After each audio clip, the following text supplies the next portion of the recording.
Hello everybody, welcome back to my workshop and welcome back to my garage. In today's video what we're going to be doing is starting the finishing process on my Elysium Phoenix build that I've been working on. As you know, this is part of my Great Guitar Build Off 2023 entry that I never got around to finishing. Between doing some kit builds that I was doing and moving from Arizona out to Indiana, this thing kind of got placed on the back burner, but now I'm rolling on this one again. Things are going really well. So hopefully in today's video what we're going to be covering is final sanding, getting this thing sanded down to 320, making sure that everything's good on it, making sure that there's no scratches left in it, especially on the top where I'm going to be doing a dye on the top. I've decided to go with the green dye on this one, similar to what I did on the Pango kit build that I've been working on as well. So what we're going to do, let's go ahead and pan down. We'll start with the sanding process. I'm not going to keep you on camera for that. I'm going to do a little bit of sanding. Basically what I'm doing is I'm going to hit it with 220 because I've already sanded it to 220 once before. I'm going to hit it with 220 and then I'm going to go back and hit the whole thing again with 320. So without further ado, let's go ahead and get rolling. I'm just going to start with 220 on this and go from there.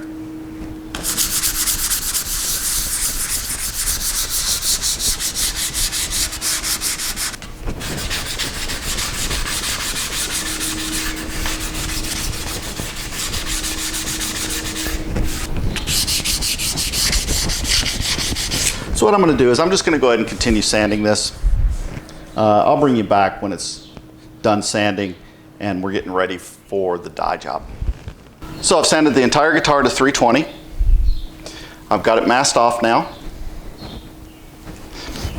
And what we're going to do is we're going to go ahead and do a green dye on this.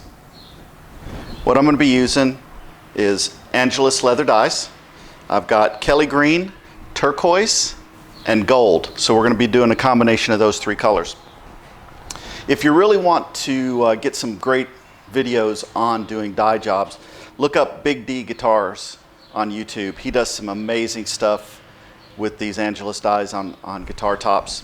And it's kind of who I've watched to be able to do what I'm doing to about half the capacity of what he can if I'm lucky. So we're going to see how this one comes out. And we're going to go from there. So what I'm going to do first, and I'm going to be doing the body and the headstock the same. So the first thing I'm going to do is I've just got a lint-free cloth. And I'm going to go over this with some gold first in the center because I want that gold look. I want it to pop, that gold color.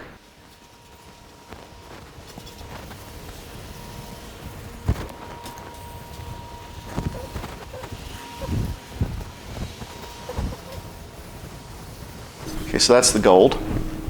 Now I'm going to go in with a little bit of turquoise in the center.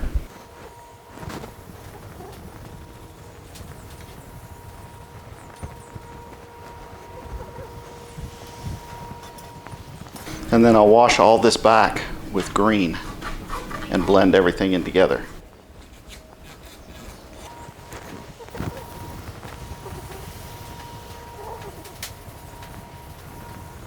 Now I'm going to go in with green on the rest of this.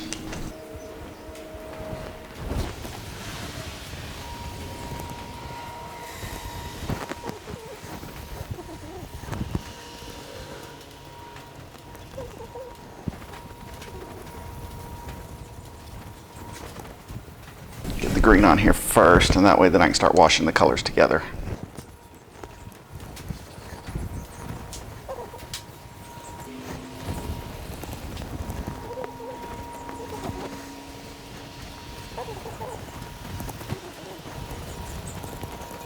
There we go. You can see where it's pulling the dyes together.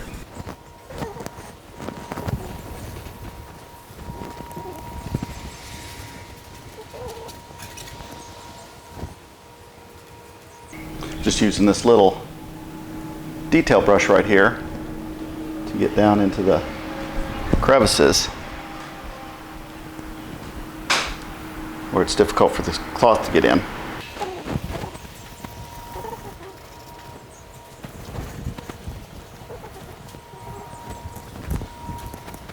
That's looking pretty good. I'm going to come in and hit it with some more turquoise though. I think I'm going to wash some turquoise into there and that'll darken it up a little bit more.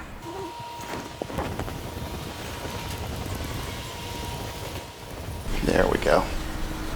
That's getting it closer to that green that I wanted, darken it up a little bit. And of course these are water-based dyes, so they blend together and they'll reactivate each other and they mix really well.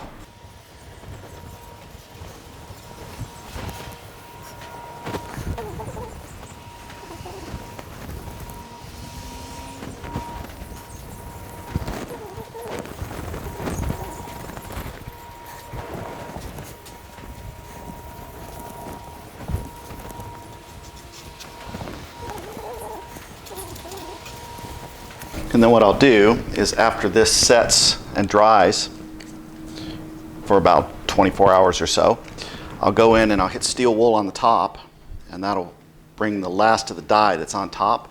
It'll remove it. That way it gets rid of that extra color that's there, and I don't take the chance of activating stuff that I don't want to activate anymore. And then I'll hit it with some sanding sealer just to lock that dye in to where everything stays the same and it doesn't run or it doesn't shift any when I go to put the finish on it. I'm going to come back with just a little bit more turquoise, I think.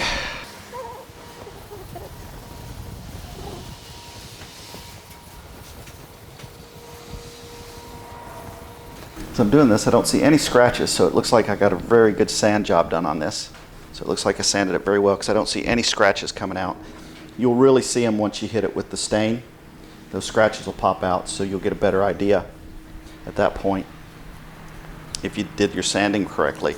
And the great thing about dye like this, if you mess up this finish, it is so easy to just go and sand it all back, get down to bare wood because you hardly remove anything wood-wise, and then you can go and re-dye it and correct your mistake or change the color however you wanted it.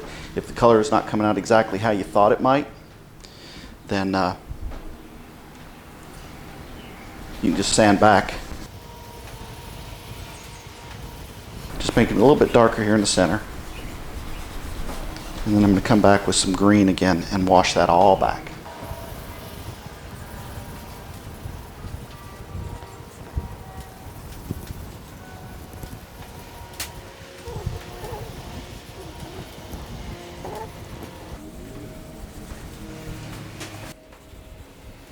All right, just give this a wipe back, just to wipe any of the dye off to where it doesn't soak in any further than what I got it.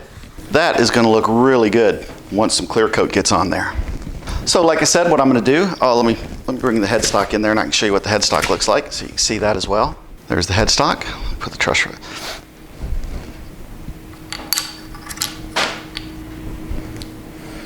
There we go. Headstock with the truss rod cover installed.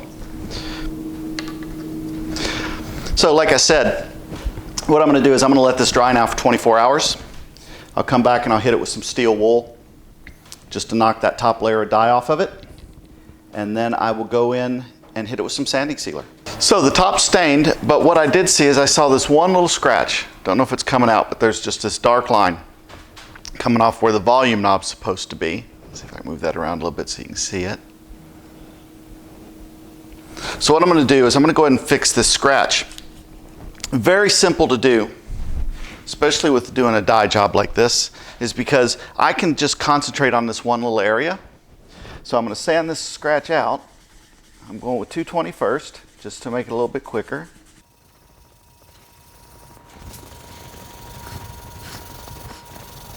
When you're dyeing, like when you're doing a dye job like this, it's really easy to see the scratches because they'll come out as a darker piece. So basically I'm just sanding this area.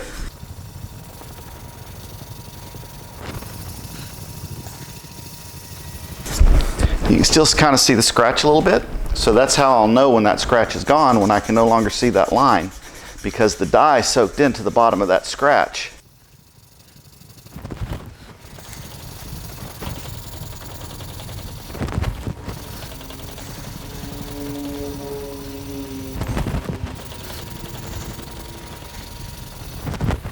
There we go. There's the line gone.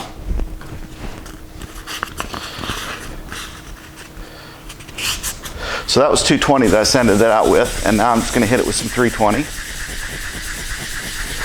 just to remove any of the scratches that I might have put in from the 220.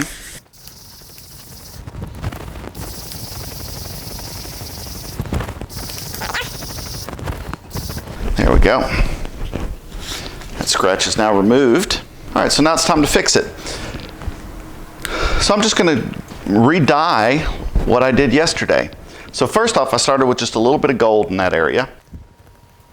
Get that gold down. And I'm kind of overlapping a little bit. And then the center bit I had hit with some turquoise. And you can see already how the dye is just pulling the dye color from the dye that was there. And you can notice that line's no longer there. And now let's come in with some green.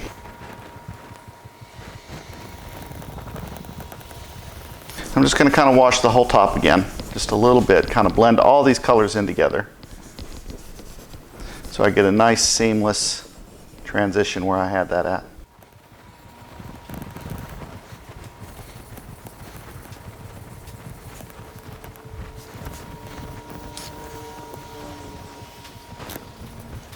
And actually going over this with the second coat's really kind of deepen that color a little bit as well.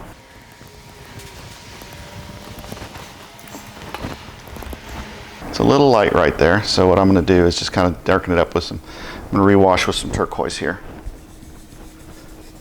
There we go.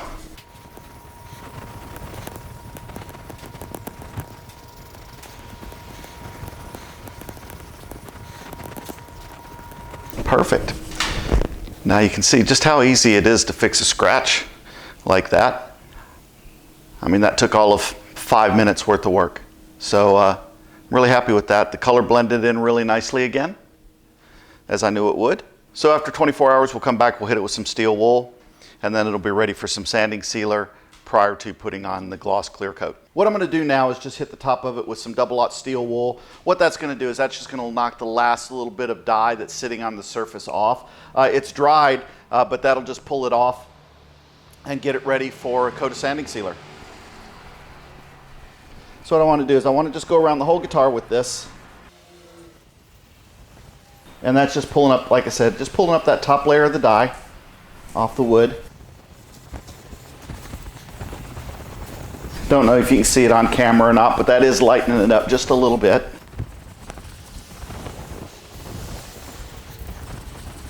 And I can feel it too. I can feel the drag on the steel wool changing as it brings that last layer of dye up.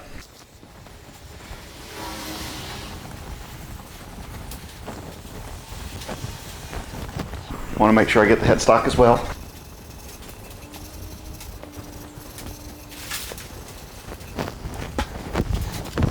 And don't want to forget about my truss rod cover.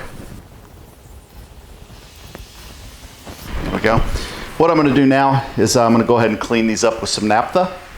Clean that up. Then I can pull this tape off the sides. I'll remask the fretboard to make sure I don't get any of the sanding sealer on the fretboard, and then I'll hit this with a couple coats of sanding sealer.